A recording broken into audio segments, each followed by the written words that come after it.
Have you ever witnessed someone get fired so brutally that the entire room went silent? That moment when public humiliation meets injustice, and you can't help but wonder what happens next? This is the story of Natalie Rivera, single mother, dedicated waitress, a woman pushed to her breaking point. But it's also the story of what happens when karma decides enough is enough. You're fired. Get your things and get out of my restaurant. Now, those words, shouted across a packed dining room, were meant to be the end of Natalie's career.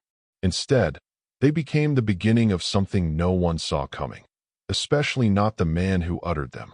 What if I told you that sometimes getting publicly fired is the best thing that could ever happen to you? That sometimes the universe has a way of turning your worst moment into your greatest opportunity? And what if I told you that the mysterious stranger whose lap just got soaked with ice water isn't quite who he appears to be? This isn't just a story about revenge. It's about justice, about second chances, about the moment when someone who has been pushed around their whole life finally gets to push back. Get ready to witness what happens when karma comes calling and brings a billionaire with it. The alarm clock blared for the third time that morning. Natalie Rivera's hand fumbled across the nightstand, desperately searching for the source of the noise. When her fingers finally found the button, she sat up with a groan, her eyes struggling to adjust to the dim light filtering through her worn curtains. "Mommy, are you awake?" A small voice called from the doorway. Natalie looked up to see her 6-year-old daughter Mia standing there, already dressed in her school uniform, her backpack slung over one shoulder. The sight made Natalie's heart sink. Once again, her daughter had gotten herself ready while she overslept. "Yes, baby. Sorry, I'm up now." Natalie swung her legs over the side of the bed, wincing at the pain shooting through her lower back. Double shifts at 2 different restaurants were taking their toll. "Did you have the dream again?" Mia asked, her eyes wide with concern that no 6-year-old should have to feel. Natalie forced a smile. "No dream, just tired. Come on, let's get some breakfast." Their morning routine was a well-choreographed dance of efficiency: cereal for Mia, coffee for Natalie, a quick check of homework, and then the dash to catch the school bus. As Natalie watched her daughter climb aboard, she calculated the hours until she would see her again. Mrs. Patel from next door would pick Mia up after school and watch her until Natalie finished her evening shift at Olive Grove. Olive Grove sat nestled between high-end boutiques and art galleries in the trendy west side of the city. Its rustic facade and olive trees flanking the entrance belied the cutthroat environment that existed within its walls. From the outside, it looked like a charming slice of Tuscany. Inside, it was a pressure cooker.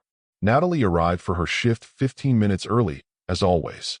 She needed the time to mentally prepare, to put on her work face, the one that smiled no matter what was said to her, the one that never showed how close she was to breaking.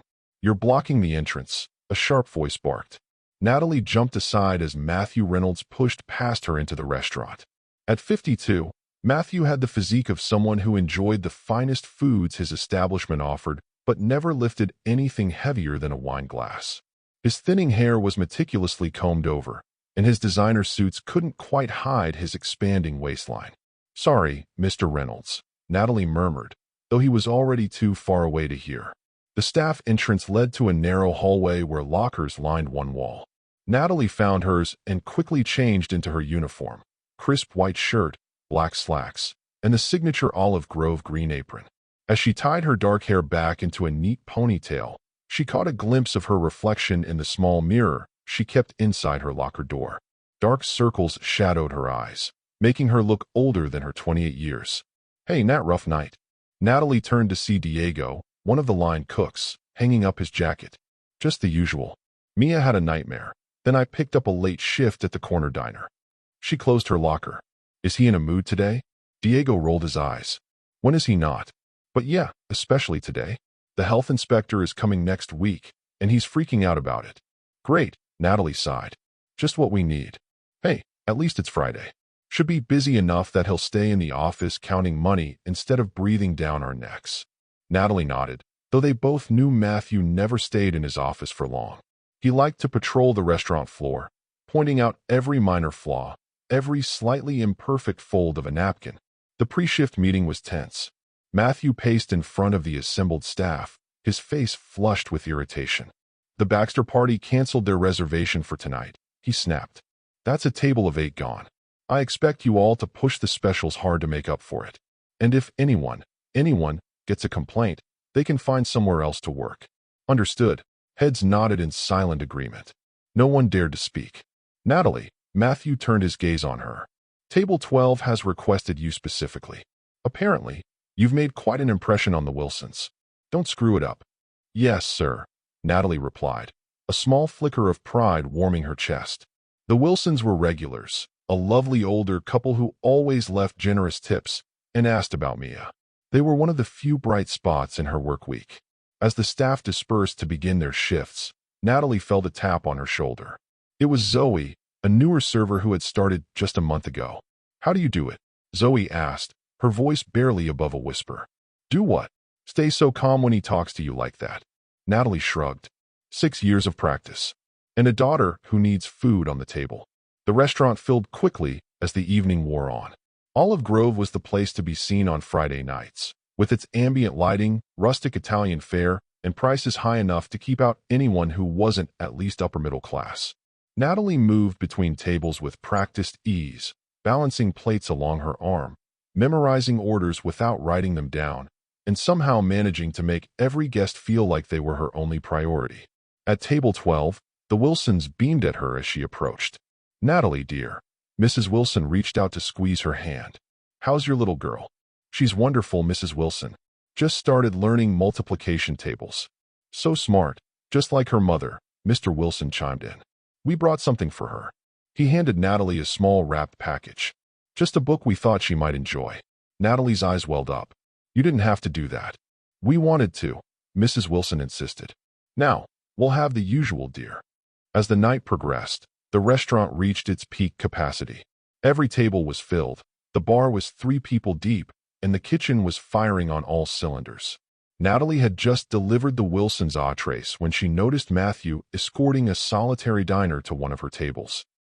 The man was unremarkable at first glance, mid-40s, dressed in a simple button-down shirt and jeans, with a worn leather jacket that seemed out of place among the designer outfits surrounding him. His beard was neatly trimmed, and his eyes were hidden behind non-designer glasses. He sat quietly, his posture relaxed but observant. Matthew caught Natalie's eye and jerked his head toward the table. The message was clear, VIP treatment. Natalie approached with her warmest smile. Good evening, sir. Welcome to Olive Grove. Can I start you with something to drink? The man looked up, and for a brief moment, Natalie felt like she was being assessed rather than just served. Just water for now, thank you. I'm still deciding. His voice was gentle, but carried an unmistakable confidence. Natalie nodded and went to fetch his water, wondering who he might be. A food critic, perhaps? A friend of Matthew's? Though Matthew didn't seem the type to have friends, only business associates. When she returned with the water pitcher, the restaurant was at its loudest point of the evening. Conversations and laughter blended with the clinking of silverware against plates and the soft background music. Natalie's feet ached, and her back was screaming in protest, but her smile never faltered as she approached the mysterious guest's table. What happened next seemed to unfold in slow motion. A busboy bumped into Natalie just as she was pouring the water. The pitcher tilted too far, sending a cascade of ice water not into the glass, but directly onto the man's lap. He jumped up with a startled gasp. Oh my God, I'm so sorry. Natalie grabbed napkins from the table, her hands shaking. I'm so sorry, sir. The man simply dabbed at his jeans with a napkin. It's just water. No harm done. But harm was coming. Natalie felt it before she heard it. That prickling sensation on the back of her neck that told her Matthew was approaching. What the hell happened here? Matthew's voice cut through the ambient noise of the restaurant like a knife. Conversations faltered. Heads turned. It was an accident, Natalie began, but Matthew wasn't listening. An accident? You call dousing a customer an accident? His voice grew louder with each word. Sir, really, it's fine. The man tried to interject, but Matthew was on a roll. Fine? It is not fine. This is exactly the kind of incompetence I've been warning about. Matthew turned to Natalie, his face contorted with rage. 6 years, Rivera. 6 years I've put up with your mediocrity. Your sob stories about your kid. Your requests for advances on your paycheck. Natalie felt the blood drain from her face. The restaurant had gone completely silent now. Every eye was on them. "Please, Mr. Reynolds, not here," she whispered. "Yes, here," Matthew sneered. "So everyone can see what happens when you waste my time and my money on staff who can't even pour a glass of water correctly." The man stood up. "That's enough." The lady apologized. It was clearly an accident. Matthew rounded on him. "Stay out of this. You have no idea who she is or what she's capable of. For all you know, she did this on purpose to get a bigger tip from you." Natalie gasped. "I would never." "Save it," Matthew cut her off. "You're fired. Get your things and get out of my restaurant. Now." The words hung in the air like a physical blow. Natalie stood frozen, the wet napkin still clutched in her hand, as the reality of what had just happened washed over her. Fired. No job meant no rent. No rent meant no home for Mia. "Mr. Reynolds, please," she began, her voice cracking. "I need this job. My daughter." "Is not my problem," Matthew finished coldly. "Diego, get me a mop. And someone competent to take over this section." As Matthew stormed away, Natalie became acutely aware of the stares. Some pitying, some curious, some simply uncomfortable at having witnessed such a scene during their expensive dinner. The man whose lap she had soaked was looking at her with an expression she couldn't quite read. Not pity, exactly, but something deeper. "I truly am sorry," she managed to say to him. He shook his head slightly. "You have nothing to apologize for." But she was already backing away, unable to bear the weight of all those eyes any longer. In the staff hallway, she leaned against the wall, trying to breathe through the panic rising in her chest. What would she tell Mia? How would she pay for groceries next week? The corner diner didn't give enough hours to cover even half of their expenses. As she emptied her locker, Diego appeared beside her. "That was messed up, Nat. Even for him." Diego handed her a small wad of cash. "The kitchen staff pulled what we could. It's not much, but—" Natalie shook her head, pushing the money back toward him. "I can't take that. You all have families too. We insist. Just until you land on your feet." After a moment's hesitation, Natalie accepted the money, tears spilling down her cheeks. "Thank you, all of you." As she slipped out the back door into the alley behind the restaurant, the cool night air hit her tear-stained face.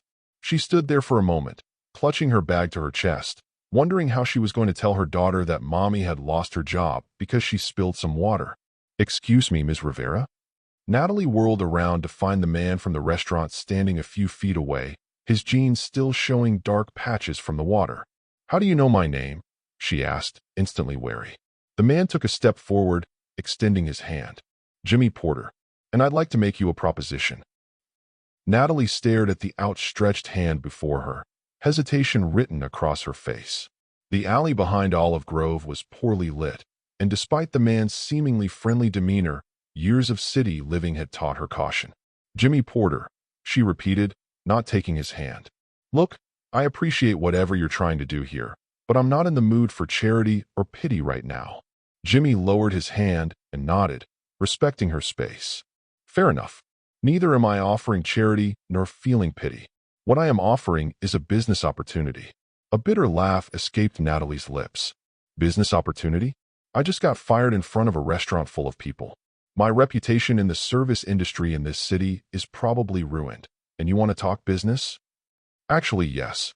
Jimmy gestured toward the street. "Would you feel more comfortable talking at the coffee shop across the street? It's well lit, public, and I believe they're open for another hour."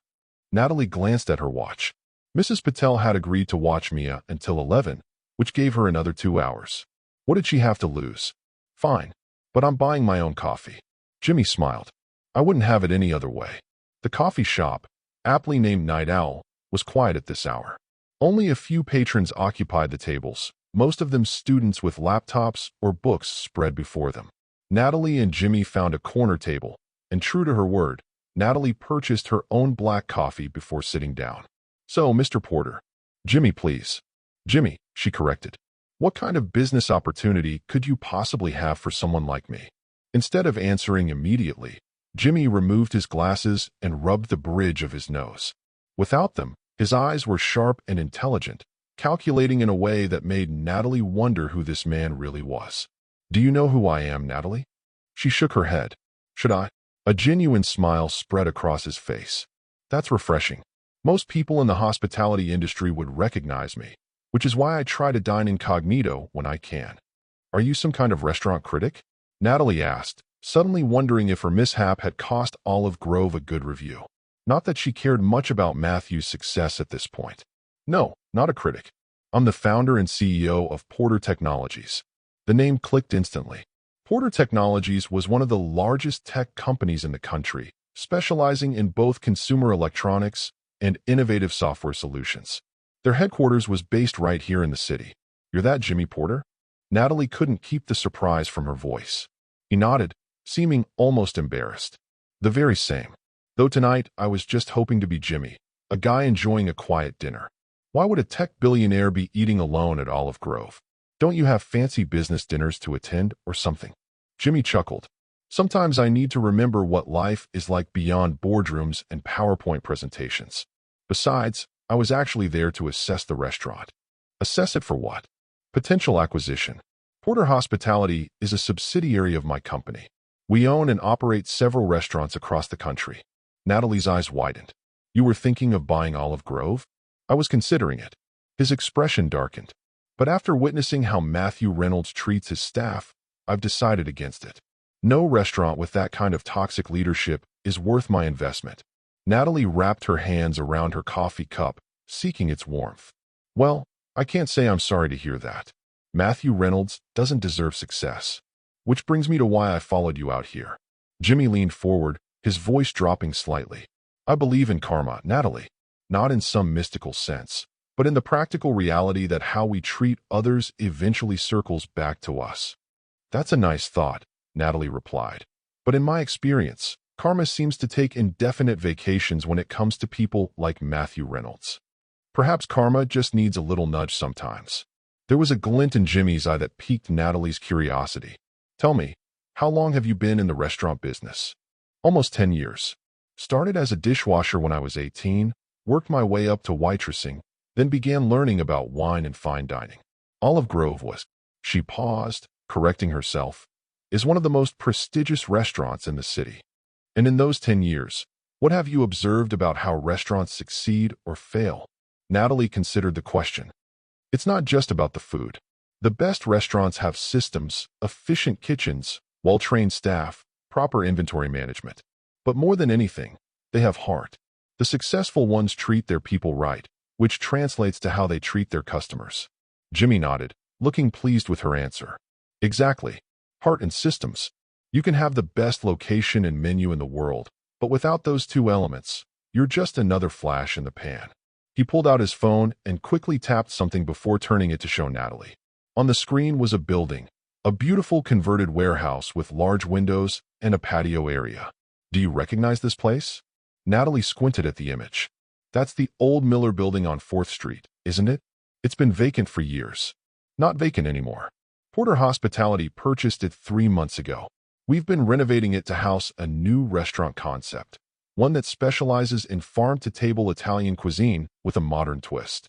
Sounds like direct competition for Olive Grove, Natalie observed. It will be.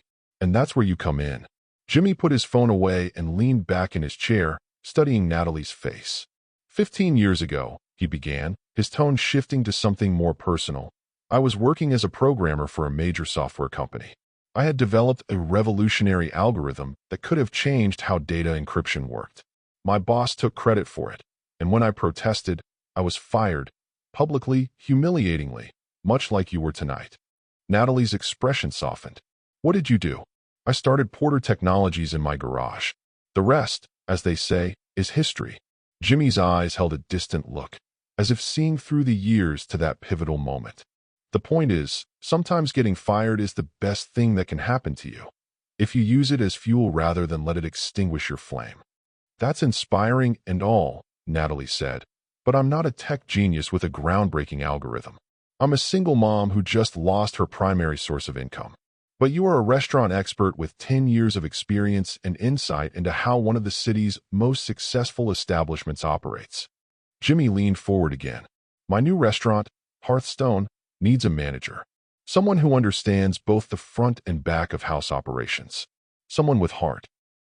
Natalie blinked, not sure she had heard him correctly. Are you offering me a job? You don't even know me. I know enough.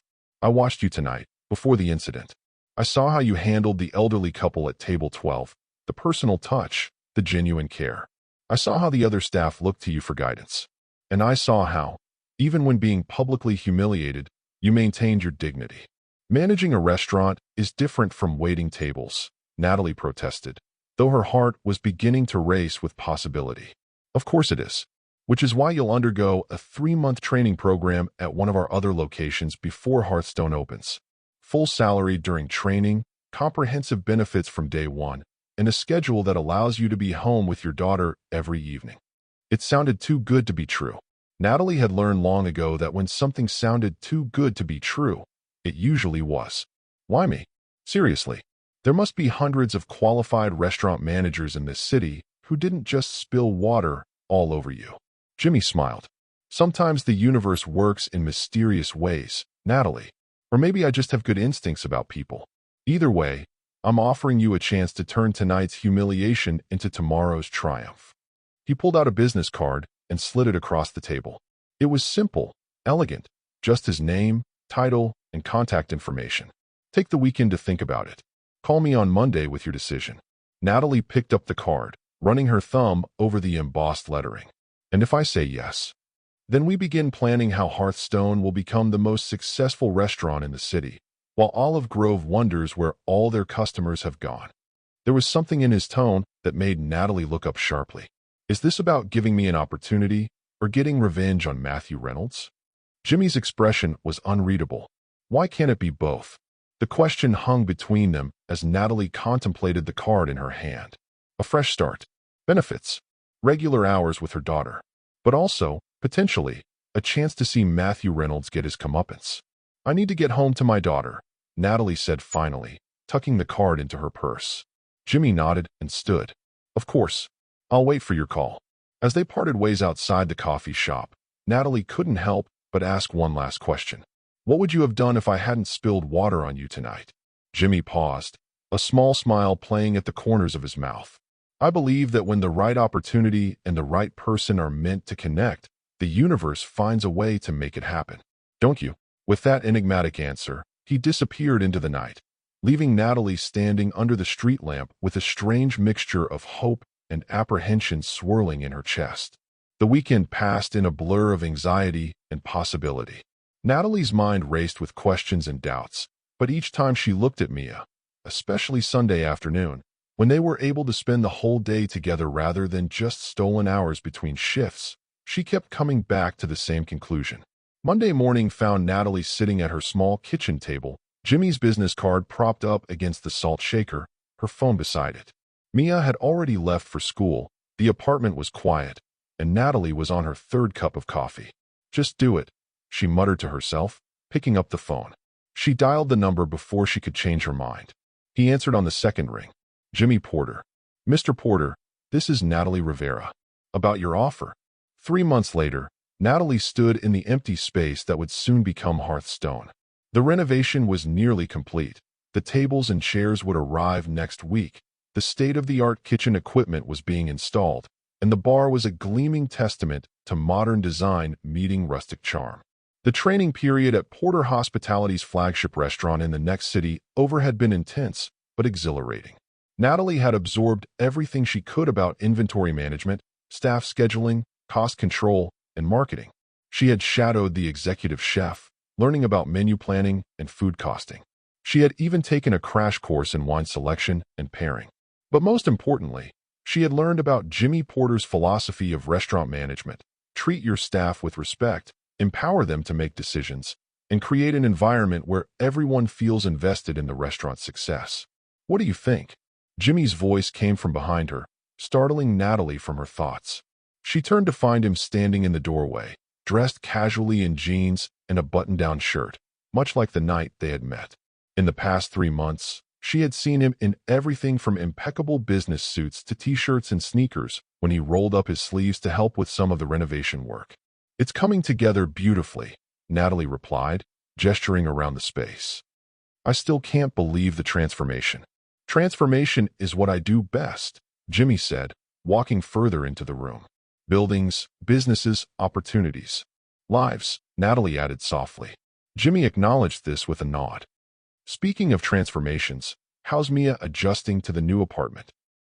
One of the first things Jimmy had done was help Natalie secure a two-bedroom apartment closer to Mia's school, not as a handout, but as an advance on her salary, structured as a loan that she insisted on repaying. She loves having her own room, and I love being able to tuck her in every night instead of coming home to find her already asleep. That's what all this is really about, Jimmy said, sweeping his arm to encompass the restaurant. Creating better lives, better systems, better ways of doing business. Natalie hesitated before asking the question that had been on her mind for weeks. Have you heard anything about Olive Grove? A small smile played at the corners of Jimmy's mouth. As a matter of fact, I have. It seems they're struggling a bit. Several staff members quit after your departure. Apparently, your firing was the last straw for many of them. A mixture of emotions washed over Natalie: vindication, sadness for her former colleagues, and a twinge of something that felt uncomfortably like satisfaction. I'm not sure how to feel about that, she admitted. Karma works in mysterious ways, Jimmy replied. But enough about the past. We need to finalize the staff roster. We open in 3 weeks, and I want every position filled with people who share our vision. As they sat down at one of the makeshift tables with their laptops, Natalie couldn't help but reflect on how drastically her life had changed in just a few months. From the brink of financial disaster to managing what promised to be one of the city's hottest new restaurants. From living in fear of Matthew Reynolds' temper to working alongside someone who valued her input and expertise. Oh, I almost forgot, Jimmy said, pulling a folder from his bag. The final menus just came back from the printer. He handed Natalie the folder, and she opened it to find beautifully designed menus with the Hearthstone logo embossed on the cover. As she flipped through the pages, admiring the layout and descriptions of the dishes they had spent weeks perfecting, a name caught her eye. The Natalie Special, she read aloud, looking up at Jimmy with a questioning gaze. Our signature dish, Jimmy confirmed. The chef and I agreed it was fitting. The description read, a unique fusion of traditional Italian comfort food with unexpected modern twists. Just when you think you know what to expect, this dish surprises you with hidden depths and remarkable resilience. Natalie felt tears prick at her eyes. Thank you, she said simply. Jimmy waved away her thanks. You've earned it. Now, let's get back to work. We have a restaurant to launch and, if I'm not mistaken, a certain former employer to outshine. The gleam in his eye reminded Natalie of that night in the coffee shop when he had first mentioned karma needing a nudge. Only now did she begin to suspect that Jimmy Porter had plans beyond simply opening a successful new restaurant, plans that somehow involved Matthew Reynolds getting exactly what he deserved. And despite her better nature, Natalie couldn't help but look forward to whatever was coming next. The grand opening of Hearthstone was nothing short of spectacular. A line stretched around the block, filled with curious diners eager to experience the newest culinary hotspot in the city. Inside, the atmosphere buzzed with energy as servers glided between tables, delivering plates that looked like works of art. Natalie moved through the restaurant with practiced ease, greeting guests, troubleshooting minor issues, and ensuring everything ran smoothly. Her black dress and subtle gold jewelry gave her an air of authority while still allowing her to blend into the background when needed. Table 7 is asking to speak with the manager, Diego whispered as he passed by. Diego had been one of the first to leave Olive Grove after Natalie's firing, and she had immediately hired him as her head server. Natalie nodded and made her way to table 7, where a well-dressed couple sat enjoying their appetizers. Good evening. I'm Natalie Rivera, the general manager. How is everything tonight? The woman beamed up at her. Absolutely wonderful. We just wanted to compliment whoever designed this place. The atmosphere is incredible. Thank you. I'll pass that along to our owner. He'll be thrilled to hear it. As Natalie continued her rounds, she caught sight of Jimmy near the bar, deep in conversation with a food critic from the city's largest newspaper. He caught her eye and gave a subtle thumbs up. 6 weeks after opening, Hearthstone had become the most talked-about restaurant in the city. Reservations were booked solid for months, reviews were glowing, and their innovative farm-to-table Italian cuisine had earned them a feature in a national culinary magazine. Meanwhile, across the street, Olive Grove was struggling. Rumors circulated about declining quality, staff shortages, and financial troubles. Natalie tried not to take pleasure in Matthew's misfortune, but there was a certain poetic justice to it all. One quiet Tuesday afternoon, as Natalie reviewed inventory in her office, Diego knocked on the door. "You're not going to believe who just walked in," he said, his expression a mixture of disgust and amusement. Natalie raised an eyebrow. "Who?" "Matthew Reynolds. He's sitting at the bar, looking like he swallowed something sour." Her stomach tightened. "What does he want?" "He asked to speak with the owner. I told him Mr. Porter was unavailable, but he insisted on waiting." Natalie took a deep breath. "Let Jimmy know. I'll handle Matthew." When she emerged from her office, she spotted Matthew immediately. He sat hunched at the bar, nursing what appeared to be an expensive scotch. He looked different, thinner, with new lines etched around his mouth, his once immaculate appearance now slightly disheveled. "Matthew," Natalie greeted him, keeping her voice neutral. "This is unexpected." He turned, his eyes widening in recognition. "Natalie, you work here." "I manage Hearthstone, yes." Matthew's face cycled through several emotions: surprise, confusion, and finally, a dawning comprehension that made his complexion pale. "You and Porter. That's why." He didn't finish the thought, but Natalie could fill in the blanks. "Jimmy's in a meeting, but perhaps I can help you?" Matthew knocked back the rest of his scotch. "No." This was clearly a mistake. "Actually," came Jimmy's voice from behind them, "your timing is perfect." Jimmy approached, dressed in a tailored suit that screamed success, a stark contrast to Matthew's rumpled appearance. "Mr. Reynolds." Jimmy extended his hand. "I've been expecting you to visit us eventually." Matthew ignored the offered hand. "What kind of game are you playing, Porter?" "First, the health inspections, then the anonymous tip about tax irregularities, and now I find out my former waitress is your manager." "No game," Jimmy replied calmly. "Just business." "Bullshit. You've been targeting me ever since that night." Jimmy gestured toward his office. "Perhaps we should continue this conversation privately." Once inside, Jimmy motioned for Matthew to sit, but the restaurant owner remained standing, his posture defensive. "I'm facing bankruptcy because of you," Matthew spat. "Actually," Jimmy leaned against his desk, "you're facing bankruptcy because of you. The health code violations were real. The financial irregularities were real. And the exodus of your best staff? Also you're doing." Jimmy slid a folder across the desk. "Your restaurant is failing, Matthew. But I'm prepared to make you an offer." Natalie watched as Matthew reluctantly opened the folder, his face draining of color as he read the contents. "This is insulting," he finally said. "Olive Grove is worth 10 times this amount." "Not anymore," Jimmy countered. "And given your current financial situation, I doubt you'll receive a better offer." Matthew's eyes darted to Natalie, hatred burning in them. "This was your plan all along, wasn't it? Get fired, team up with a billionaire, destroy my business." "No, Matthew," Natalie said quietly. "This was karma.